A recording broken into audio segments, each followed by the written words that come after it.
పిల్లలకు చాలా అన్యాయం జరుగుతుంది. ఓన్లీ తెలుగు మీడియం విద్యార్థుల గురించి మాట్లాడండి అని సార్ మరీ స్ట్రెస్ చేసి చెప్తారు.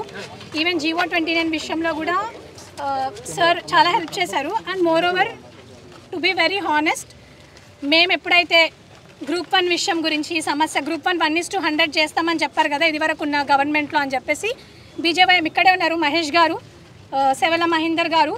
మేము అడిగినంబడే టీజీపీఎస్సీ ముట్టడి చేయడము అండ్ బండి సంజయ్ గారిని తీసుకొని రావడము అండ్ కిషన్ రెడ్డి గారు ఒక మినిస్టర్ అయ్యుండి కిషన్ రెడ్డి గారు వచ్చి ధర్నా చౌక్లో ధర్నాలు చేయడం. థ్యాంక్ యూ బీజేవైఎం అందరికీ కూడా థ్యాంక్స్, బీజేపీ వాళ్ళకు కూడా thanks. And more over sir ఇప్పుడు మాకు సుప్రీంకోర్టుకి వెళ్ళినా కూడా మీ తరపున అంటే మీ ఫ్రమ్ యువర్ ఎండ్ మాకు ఇందులో మీరు సపోర్ట్ చేయాలి sir. This is our first demand sir. మేము రిక్వెస్ట్ చేస్తున్నాం అన్న. ఈ జడ్జిమెంట్ వల్ల వర్గేది లేదు, ఏం లేదు, కర్ర ఇరగలేదు, పాము చావలేదు. వాళ్ళు రివాల్యుయేషన్ అన్నారు, రివాల్యుయేషన్ దిద్దిన వాళ్ళే ఉంటారు. మళ్ళీ ఇది అటు ఇటు అవుతుంది. జీవో 29 అనేటువంటి స్ట్రక్ డౌన్ అయితే ఆట అనేది అదే గేమ్ రూల్స్ తోటి మళ్ళీ ప్రిలిమ్స్ నుంచి స్టార్ట్ అవుతుంది. కాబట్టి ఇప్పుడు ఎవరైతే దొంగలు వచ్చిర్రో అప్పుడే డిగ్రీలు అయిపోయినటువంటి వాళ్ళే ఇవాళ 563 ఎక్కువ ఉన్నారు. కాబట్టి వీళ్ళందరూ అటు యూపీఎస్సీ అటు ఇటు అని పోతారు. నిజంగా జెన్యున్గా విలేజ్ నుంచి వచ్చినటువంటి వాళ్ళు, తెలుగు మీడియం నుంచి వచ్చినటువంటి వాళ్ళు, గత 10-12 సంవత్సరాల నుంచి చదువుకున్న పిల్లలకు ఎక్కువ అవకాశాలు ఉంటాయి. అలా మళ్ళీ స్ట్రిక్ట్గా రూల్ ఆఫ్ రిజర్వేషన్ అనేది ప్రిలిమ్స్ మెయిన్స్ లెవెల్ ఇంప్లిమెంట్ అవుతుంది. కాబట్టి మీరందరూ కూడా మీ ప్రతి తెలంగాణలో ఉన్న ప్రతి ఒక్కరు కూడా సామాజిక స్పృహతోటి మాట్లాడేటోళ్ళు, ఎస్సీ ఎస్టీలు, బీసీ మైనార్టీలు, అణగారిన వర్గాల వాళ్ళు, బీదోళ్ళు, అందరి గురించి మాట్లాడేటటువంటి గొంతుకలు అన్నీ కూడా ఇవాళ 29 జీవో గురించి మాట్లాడాలి. ఇంకా సుప్రీంకోర్టులో ఆ ఆట అట్టనే ఉంది. ఆటకు అందరు సహకరించాలి. ఎందుకంటే 5 రూపాయల భోజనం తినేటటువంటి మేము కాబట్టి మాకు ఈ కోర్టులలో ఈరోజు మేము నెగలేము. వీళ్ళు పెట్టేటటువంటి డబ్బులు ఇవాళ వాళ్ళు నిరంజన్ రెడ్డి గారిని వారం రోజుల సంధి తీసుకొచ్చారు. నిరంజన్ రెడ్డి గారు ఎంత కాస్ట్లీ లాయరో తెలంగాణ సమాజానికి తెలుసు, యావత్ భారతదేశానికి తెలుసు. అలాంటి అడ్వకేట్లను మేము సుప్రీంకోర్టులో చేసుకోలేమన్నా. ఖచ్చితంగా మీరు చెప్పాలి. ఈ గ్రూప్ 1 ఒక విషయం అయిపోయినాకనా అంతా ఇదే కాదు. ఈరోజు ఉన్నటువంటి విద్యార్థులు ఇవాళ అక్కడ చూస్తే మా అన్నలాళ్ళు ప్రైవేట్ స్కూళ్ళలో చెప్పుకొని వచ్చి మళ్ళీ ఇక్కడ 1 గంట సేపు చదువుకొని వాళ్ళ పిల్లల కాడికి వాళ్ళ కుటుంబాల దగ్గర పోతారు. డిఎస్సి ఉంది, 46 జీవోతోటే నోటిఫికేషన్ వస్తుందని ఎస్ఐపిసి వాళ్ళు ఇప్పుడు అంటున్నారు. ఆ రోజు మేము అనుకోలేదు 46 జీవో అనేది చాలా సులువు, రద్దు అవుతుందని మేము అనుకున్నాం కాంగ్రెస్ వాళ్ళం. కానీ దానికి 371D అనేటటువంటి ఆర్టికల్ ప్రొవిజన్ అనేది అడ్డుంది. 46 జీవోని రద్దు చేయడం మా వల్ల కాదని కాంగ్రెస్ వాళ్ళు అంటారు. ఇప్పుడు ముంచిర్రు. మరి దాని గురించి ఏంది, డిఎస్సి గురించి ఏంది, హాస్టల్ వార్డెన్ల గురించి ఏంది, ఎలక్ట్రిసిటీ డిపార్ట్మెంట్లో ఆల్రెడీ నోటిఫై అయినటువంటి నోటిఫికేషన్స్ ఆగిపోయినాయి. నిన్నటి మొన్నటి వరకు జీపీఓ మాకు వస్తుంది అని చెప్పి అసలు జీపీఓ 5,000 మందికి క్లస్టర్స్ ఇచ్చేసి 11,000 పోస్టులు ఇచ్చారు. ఇక జీపీఓ వాళ్ళు ఇప్పుడు ఏం లేవు, మళ్ళీ ఎలక్షన్స్ అప్పుడే వస్తాయి. వాళ్ళని అన్నిటికీ ఒక్కొక్కరికి ఒక విలేజ్కి ఇస్తారు, మళ్ళీ 6,000 పోస్టులు అప్పుడు ఇస్తారన్న. చాలా సమస్యలు ఉన్నాయి. పిల్లలు ఈడ అన్నాలు అనేటటువంటి తినలేకపోతున్నారు. దయచేసి ఇక్కడికి వచ్చేటటువంటి వాళ్ళు ఈ భోజనాల గురించి కూడా ఆలోచించి ఏదన్నా సేవా సంస్థలతోటి వాళ్ళతోటి వచ్చేసి ఒక న్యూట్రిషియస్ ఫుడ్ని ఇవ్వరన్నా. చాలా మందికి అపెండిసైటిస్ వస్తుంది, ఆరోగ్యం బాగాలేక కూర్చొని లేవలేకపోతున్నారు. అందరికీ కూడా స్టమక్ సంబంధించినటువంటి రిలేటెడ్ ప్రాబ్లమ్స్. వాటర్ కూడా హైజీనిక్గా లేవు, చాలా పొల్యూటెడ్. ఎందుకంటే ఈ వర్షాకాలానికి మనకు ఉండేటటువంటి మురుగునీరు అవి కలుస్తున్నాయి, ఈకోలై ఫామ్ అవుతుంది, క్లాస్ట్రిడియం బ్యాక్టీరియా వస్తుంది, ఫుడ్ పాయిజన్స్ కూడా అవుతున్నాయి. ఇలాంటి ఎమ్యూనిటీస్ గురించి కూడా మీరు ఆలోచించాలి. ఈ నోటిఫికేషన్స్ అన్నిటి గురించి కూడా ఈ ప్రభుత్వం పైన ఏదో ఒక కార్యాచరణను ప్రకటించి ప్రతిపక్షాలు ప్రతి పార్టీ ఒక్కొక్క రకమైనటువంటి ప్రోగ్రాం తీసుకుంటే మా నిరుద్యోగులుగా మీకు అందరికీ మా మద్దతు, సంపూర్ణ మద్దతు ఉంటుందన్న. ఇంకోటన్నా గత ప్రభుత్వం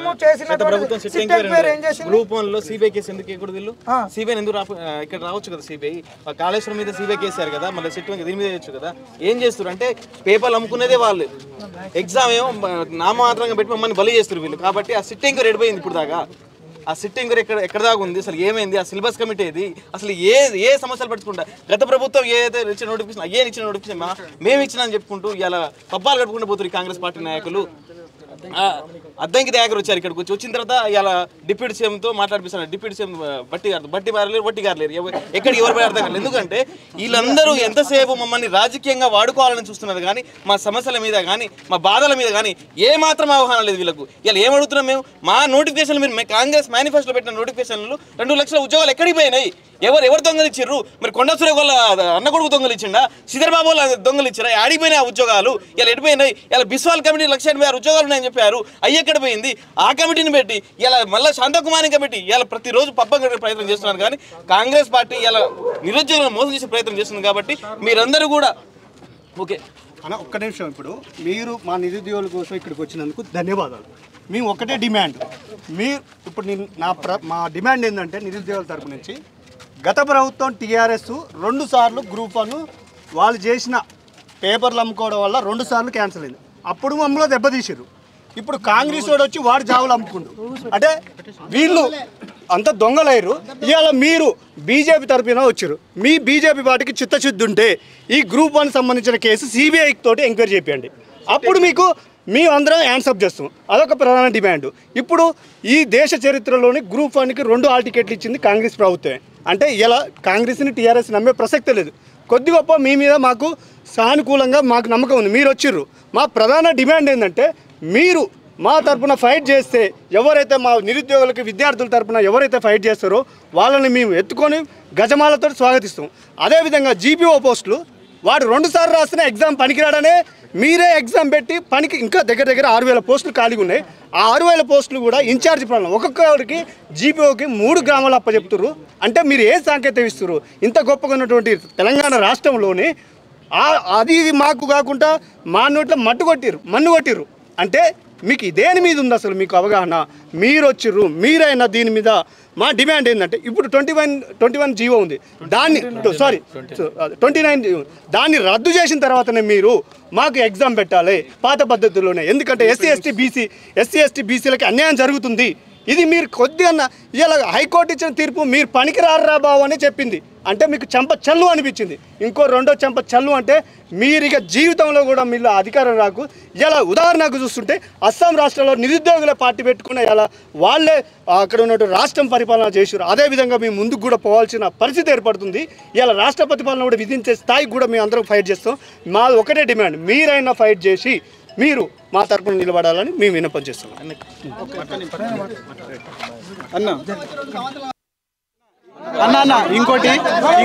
అన్న ఇంకోటి 40 రోజుల క్రితం ఇదే సిటీ సెంట్రల్ లైబ్రరీలో 40 రోజుల క్రితం ఇదే సిటీ సెంట్రల్ లైబ్రరీలో ఇదే ప్లేస్ లో అద్దంకి దయాకర్ వచ్చారు. ఏమైంది మీ హామీ? సీఎం నిరుద్యోగులకు ఒక్క నిమిషం నిరుద్యోగులకు ప్రభుత్వానికి మధ్య వారధిగా ఉంటారు. ఒక్క నిమిషం మాట్లాడు. ఇగో ఒక్క నిమిషం మాట్లాడుతున్నా, మీరు మాట్లాడండి. ఒక్క నిమిషం అన్న. ఇగో ఇదే సిటీ సెంట్రల్ లైబ్రరీ వేదికగా 40 రోజుల క్రితం అద్దంకి దయాకర్ వచ్చారు. వారం రోజుల్లోనే సీఎం తోటి మీ నిరుద్యోగులతో మీటింగ్ పెడతా అని చెప్పారు. మేము రోజు అప్పుడప్పుడు ఏమైందన్న 40 డేస్ అవుతుంది, ఇప్పటి వరకు జాడ పత్తలేదు. ఫోన్ చేస్తే ఇంకా నడుస్తుందని అంటున్నారే తప్ప ఏంది లేదు. మా నిరుద్యోగుల వల్లనే ఈ కాంగ్రెస్ ప్రభుత్వం వచ్చింది. ఖచ్చితంగా బుద్ధి చెప్తాము. కాంగ్రెస్ ప్రభుత్వము మా నిరుద్యోగులకు నోటిఫికేషన్ లేకుంటే ఏ ఎన్నికలో కాదు, మీరు సర్పంచ్లుగా కూడా గెలవరు. మీ ఎమ్మెల్యేలను మేము మా నిరుద్యోగుల వల్ల గెలిపించినాము. ఎమ్మెల్యేలను గవర్నమెంట్ తీసుకొచ్చాము. ఓన్లీ 2% తేడా వల్ల, అది కూడా మా నిరుద్యోగుల వల్లనే. ఖచ్చితంగా నోటిఫికేషన్లు ఖచ్చితంగా వేయాలి. 29 జీవోను రద్దు చేయాలి. అవసరమైతే గ్రూప్ 1 ఫిలిమ్స్ను మళ్ళీ మొదటి నుంచి పెట్టాల్సిన అవసరమని మేము డిమాండ్ చేస్తున్నాం నిరుద్యోగులము. సార్ మేము చెప్తాం సార్ మా పాయింట్ ఒకసారి సార్ ఒక నిమిషం ఏంటంటే మీరు మాట్లాడితే మీరు వెళ్ళిపోతారు సార్. మళ్ళీ ప్లీజ్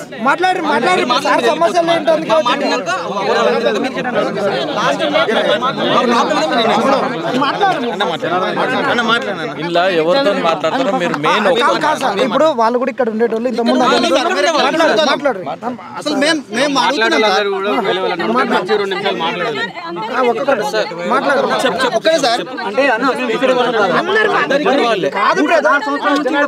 ఇప్పుడు వాళ్ళు అన్నారు, నువ్వు అనలే కదా. ఇప్పుడు వాళ్ళు అంటే ఇక్కడ వాళ్ళు ఉన్నారు స్టూడెంట్స్ అన్నారు. ఇప్పుడు మీరు అందరు మాట్లాడరు.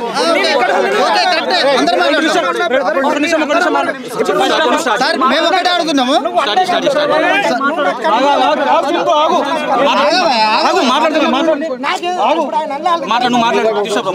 మేము ఒకటే అంటున్నాం సార్. బీఆర్ఎస్ ప్రభుత్వం మనం 10 సంవత్సరాలు మోసం చేసింది. కాంగ్రెస్ ప్రభుత్వం వచ్చింది 2 సంవత్సరాలు గడిచింది, 2 సంవత్సరాలు మోసం చేస్తుంది. ఇప్పుడు అట్లా అంటే ఇప్పుడు అందరూ మాట్లాడేది అదే పాయింట్ కదా. మేము ఒకటిసారి నేను ఇక్కడ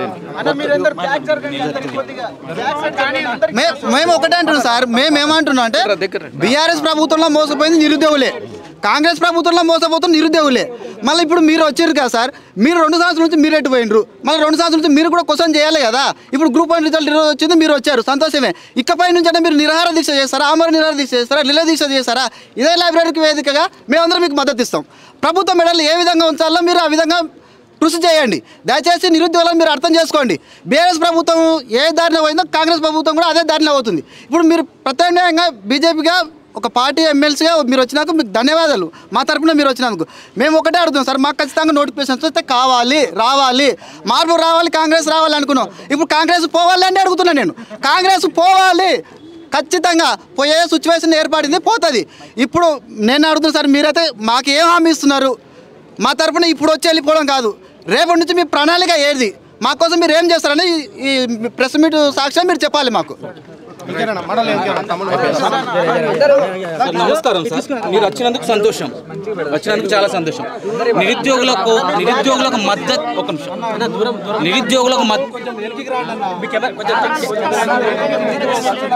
సార్ నిరుద్యోగులకు ఒక నిమిషం అన్న.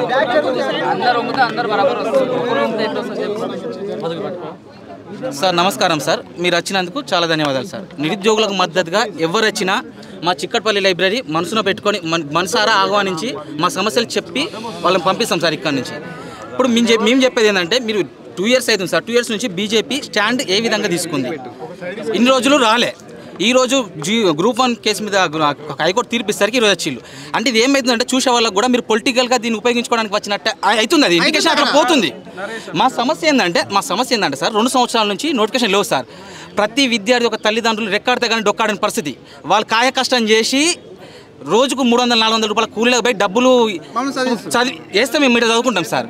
ఇప్పుడు మేము ఈ 2 సంవత్సరాల నుంచి మాకు నోటిఫికేషన్ లేక తల్లాడుతున్నాం సార్. ఒక్కొక్కరం అసలు నోటిఫికేషన్స్ లేవు, మాకు ఏం చేయాలో దిక్కుతోచని పరిస్థితులు ఉన్నాం. ఇప్పటికీ 6 మంది సూసైడ్ చేసుకున్నారు. అందుకే సార్ ఇప్పుడు ఎవరైతే డిబేట్లకు పార్టిసిపేట్ చేస్తున్నారో, ఎవరైతే నిరుద్యోగుల కోసం పోరాడుతున్నారో వాళ్ళందరికీ నేను చేసేది రిక్వెస్ట్ ఏంటంటే, మీరు గ్రాడ్యుయేట్ ఎమ్మెల్సీ కాబట్టి మీరు సార్, తిన్మరమల్లన్న సార్ కూడా గ్రాడ్యుయేట్ ఎమ్మెల్సీ కాబట్టి అతను కూడా, మీరు అందరూ కలిసి ఆమరణ నిరాహార దీక్ష ఇదే చిక్కటపల్లి లైబ్రరీలో మొదలు పెట్టండి సార్. మేమందరం మద్దతుగా మేము కూడా కూర్చుంటాం.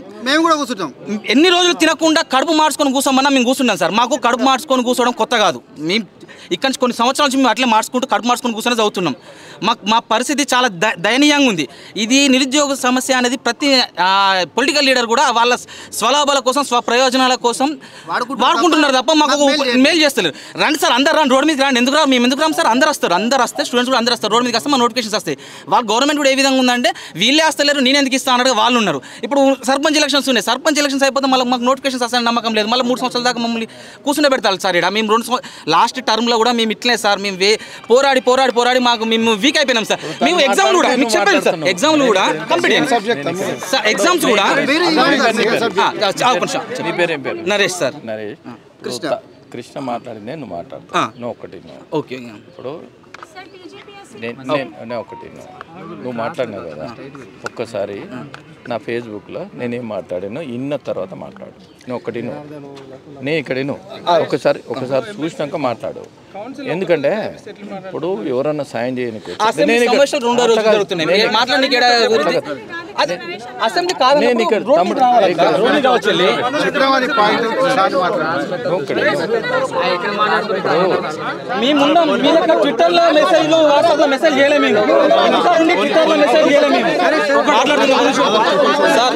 సార్ మా ప్రాబ్లం ఇది సార్. నన్ను మాట్లాడమంటే మాట్లాడతాను.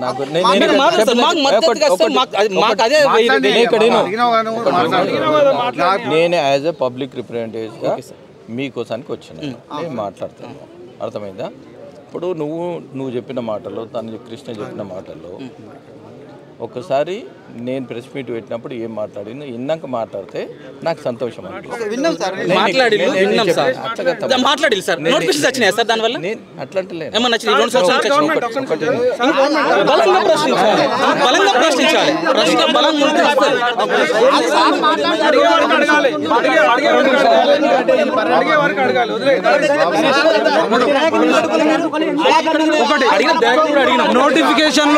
నోటిఫికేషన్లు డీలే కావడానికి ప్రధానమైనటువంటి కారణం కాంగ్రెస్ పార్టీలో ఉన్నటువంటి కొందరు నిరుద్యోగులు కాంగ్రెస్ పార్టీ ముసుగులో ఉంటూ వాళ్ళకు తొత్తులుగా తయారయ్యారు. ఎందుకంటే అద్దంకి దయాకర్ గారు ఆ రోజు వచ్చినప్పుడు మేము ప్రశ్నిస్తుంటే వాళ్లకు జాకీలు పెట్టి లేపుతున్నారు అద్దంకి దయాకర్ గారు. 2 సంవత్సరాల నుంచి అద్దంకి దయాకర్ గారు నిరుద్యోగుల గురించి ప్రశ్నించలేడు. GO 29 గురించి కానీ GO 46 గురించి కానీ రోడ్ల మీదకి పోతే అద్దంకి దయాకర్ గారు ఎందుకు ప్రశ్నిస్తలేరని మన ఇంద్ర నిరుద్యోగుల తరపు నుంచి అడుగుతుంటే ఇంద్రని అడ్డుకునే ప్రయత్నం చేస్తున్నారు. అందుకే నోటిఫికేషన్లు మీ వల్ల రావట్లేదు అనేది మీరు గుర్తుపెట్టుకోవాలి. ఇప్పుడు నిరుద్యోగుల తరపు నుంచి ప్రశ్నించే వాళ్ళని అందరినీ కూడా వాళ్ళు ఆ పార్టీ వీళ్ళు ఈ పార్టీ అంటే ఎవరు కూడా మాట్లాడరు. రెండో విషయం ఏంటంటే ఒక నిమిషము హైకోర్టు తీర్పుని మేము స్వాగతిస్తున్నాము. బట్ మాకు ప్రిలిమ్స్లోనే అన్యాయం జరిగింది. ప్రిలిమ్స్లోనే SC ST BC బిడ్డలకు అన్యాయం జరిగింది. కాబట్టి దయచేసి ప్రిలిమ్స్ నుంచే ఎగ్జామ్స్ మొదలు పెట్టాలి, అంతేగాని రీవాల్యుయేషన్ కాదు.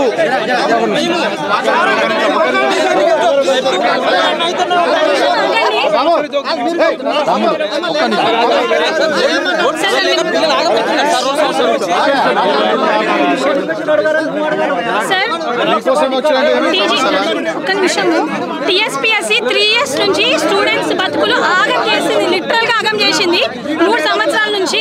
మరి ఏం మాత్రంతో TSPSC అనేది ఇక్కడ ఉందో నాకైతే తెలియదు, దాని గురించే ఉంది. ఈ రోజు బీజేపీ పార్టీ నుంచి అంజిరెడ్డి గారు మాత్రమే కాదు, ఆ రోజు బండి సంజయ్ గారు వచ్చారు, కిషన్ రెడ్డి గారు వచ్చారు. ఒప్పుకోవాలి, మాకు ఎవరెవరు హెల్ప్ చేసిన అనేది మేము ఒప్పుకుంటాము, ఒప్పుకొని తీరాల్సిందే. ఇప్పుడు సార్ నాకు TSPSC వద్దు, UPSCతో కండక్ట్ చేయాలి.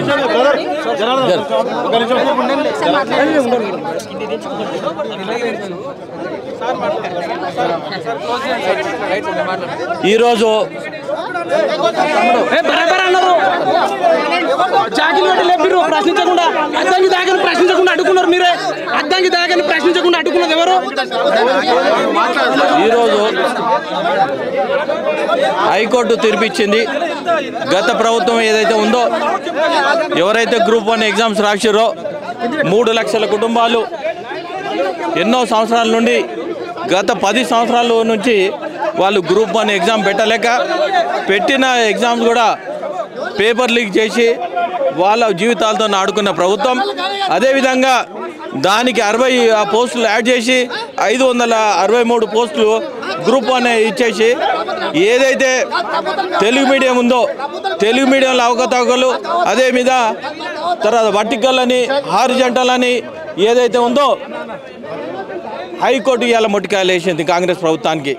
ఒకటి చెప్తా ఉన్నాను, ఈ నిరుద్యోగులు ఎవరైతే ఉన్నారో ఇక్కడ రాజకీయాలు చేయడానికి రాలేను.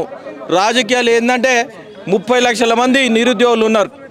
ఈ 30 లక్షల మంది నిరుద్యోగులు ఏదైతే ఉన్నారో ఒక ఆశతోని వాళ్ళు హైదరాబాద్లో ఉంటూ నేను ఎట్టి పరిస్థితుల్లో ఒక జాబ్ సాధించుకొని నేను బయటకు వెళ్దామని ప్రపోజల్ చేశారు.